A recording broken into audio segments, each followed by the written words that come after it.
قبر ہی کو دیکھ کر کے اتنا کیوں روتے ہو؟ قبر کو دیکھ کر کے تمہارے آنسو کیوں نہیں تھمتے؟ قبر کو دیکھ کر کے تمہارے آنسو کیوں نہیں رکتے؟ اس قدر تمہارے آنسو کیوں نکلتے ہیں؟ سنو غور سے پورا مطلب سنو. حضرت عثمان غنی رضی اللہ تبارک و تعالی عنہ نے فرمایا میں جنت دیکھ کر کے نہیں روتا, قبر کو جنت کو دیکھ کر نہیں روتا, اتنا تو سب دیکھ کر کے نہیں روتا, مگر سنو قبر دیکھ کر کے لوگوں میں اس لیے روتا ہوں کہ یہ قبر آخرت کی منزلوں میں سے پہلی منزل ہے. سبحان اللہ.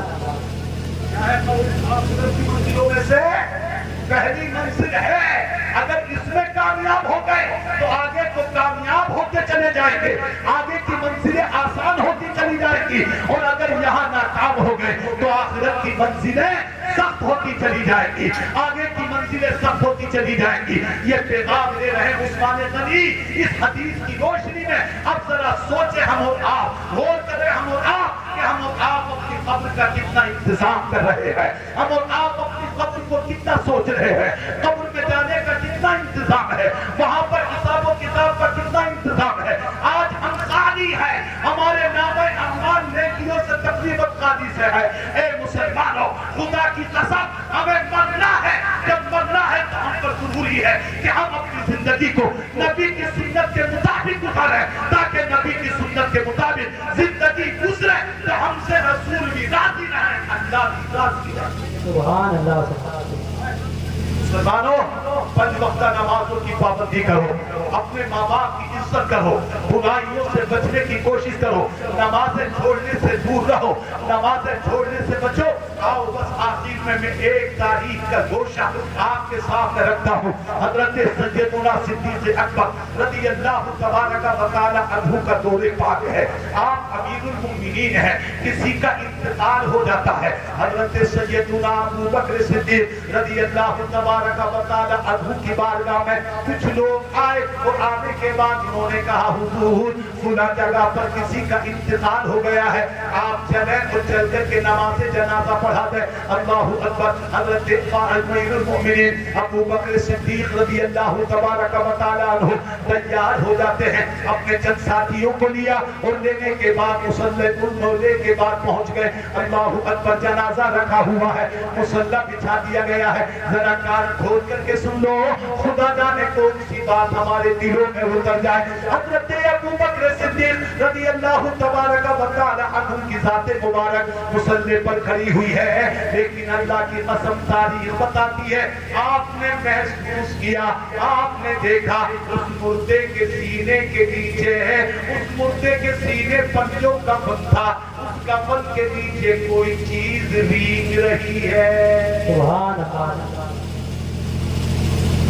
توجہ کرنا میرے دوست, پہلے ایمانداری سے بتاؤ میری باتیں آپ کی سمجھ میں آ رہی ہے کہ نہیں آ رہی؟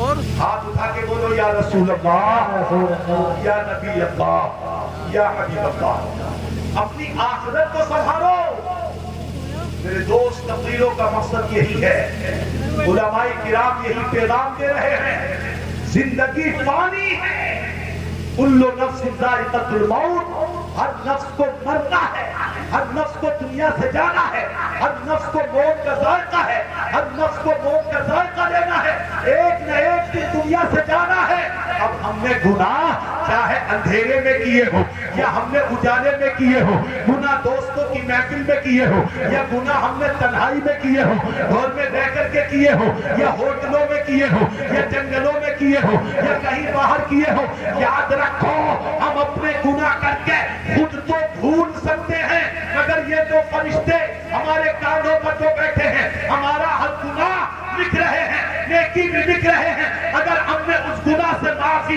نہیں مانگی ہے تو یاد رکھو قیامت کے دن وہ چھوٹے سے چھوٹا گناہ بھی ہمارے سامنے آ جائے.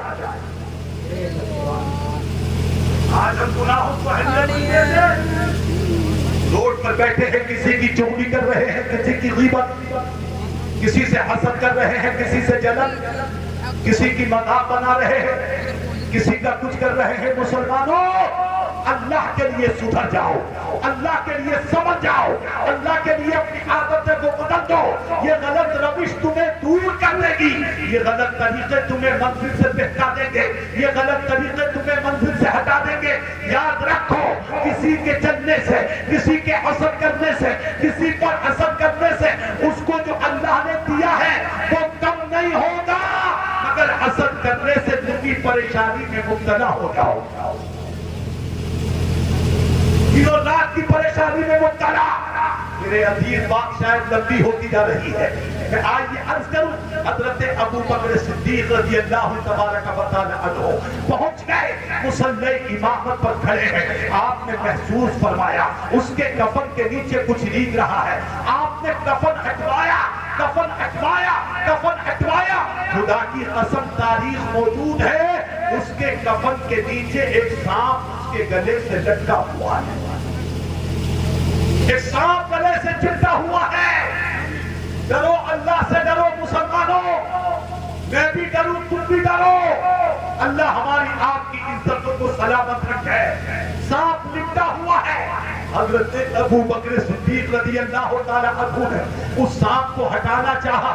قسم خدا کی, جس کتاب کا میں نے مطالعہ کیا ہے اس میں لکھا ہے اللہ نے سانپ کو بولنے کی فصاحت عطا فرمائی, سانپ کو بولنے کی طاقت عطا فرمائی.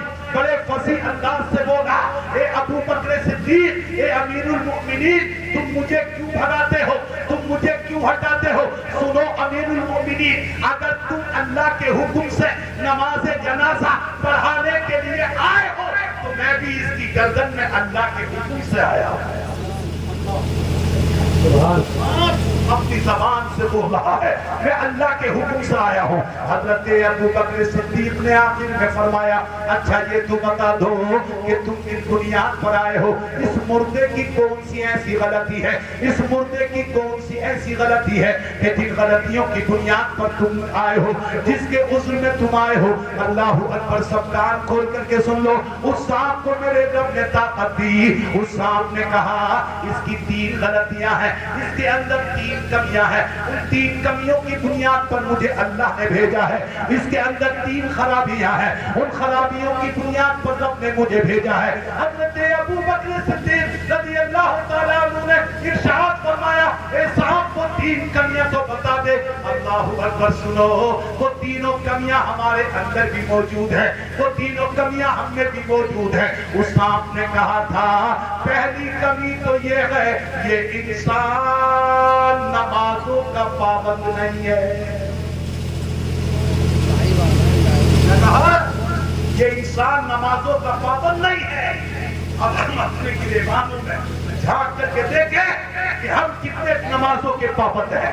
8 دن گزر جاتے ہیں, ہم جمعے کی نماز پڑھ لیتے ہیں, باقی نمازوں کی ہمیں فکر نہیں, فجر کی فکر نہیں, ظہر کی فکر نہیں, عصر کی فکر نہیں, عشاء کی, مغرب کی فکر نہیں. ہمیں کہیں جانا پڑ جائے تو ہم فجر سے پہلے اٹھ کر کے جا سکتے ہیں, لیکن نماز کے لیے نہیں اٹھ سکتے. ہم ظہر کو چھوڑ دیتے ہیں, عصر کو چھوڑ دیتے ہیں, مغرب کو چھوڑ دیتے ہیں, عشاء کو چھوڑ دیتے ہیں. میرے دوست ذرا غور کرو, اس صاحب نے کہا تھا کہ یہ نمازوں کا پابند نہیں ہے. کہا دوسری بات کیا ہے؟ کہا دوسری بات یہ ہے کہ یہ زکات نہیں دیتا تھا.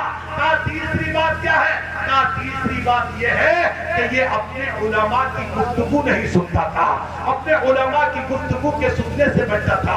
اے میرے مسلمانوں, بس یہی کہہ کر کے رخصت ہو رہا ہوں. اگر اللہ کو راضی کرنا ہے تو 5 وقت نمازیں پڑھو, اللہ کو راضی کرنا ہے تو زکاتیں دو, اللہ کو راضی کرنا ہے اپنے علماء کی گفتگو سنو, اللہ کو راضی کرنا ہے اپنے نبی کی احادیث سنو, اللہ کو راضی کرنا ہے قرآن مقدس کی آیتوں کو پڑھو, ان کو سمجھو, ان پر عمل کرو, اپنے ماں باپ کی خدمت کرو, اپنے پڑوسیوں سے حسن سلوک کرو, اپنے بچوں کو صحیح تربیت کرو, اپنے بچوں کو دینی تعلیم دلاؤ, اپنے بچوں کو قرآن پڑھاؤ, اپنی بچیوں کو بے پردگی سے بچاؤ. انشاءاللہ اگر ہم نے یہ کام کیے تو ہم سے ہمارا اللہ بھی راضی ہوگا, اللہ کا رسول بھی راضی ہوگا, اور جب اللہ و رسول راضی تو دنیا بھی کامیاب ہوگی, آخرت بھی کامیاب ہوگی. سبحان اللہ. اللہ رب العزت کی بارگاہ میں دعا ہے کہ پروردگار میں نے جو بھی کچھ عرض کیا ہے اس مختصر سے وقت میں سبقت لسانی کی بنیاد پر تقریبی کی بنیاد پر مجھ سے جو غلطی بولنے میں لفظ کبھی غلطی خطا واقع ہو گئی ہو اللہ اپنے نبی کے صدقے میں اس کو معاف فرمائے جو بھی کچھ کہا ہے اللہ مجھے اور سب کو اس پر عمل کرنے کی توفیق عطا فرمائے استغفر اللہ الذی لا الہ الا هو الحی القیوم واتوب الیہ پورا مجمع بلند آواز سے کلمہ شریف پڑھ لے لا الہ الا اللہ محمد رسول اللہ وآخر دعوانا ان الحمد للہ رب العالمین السلام علیکم ورحمۃ اللہ وبرکاتہ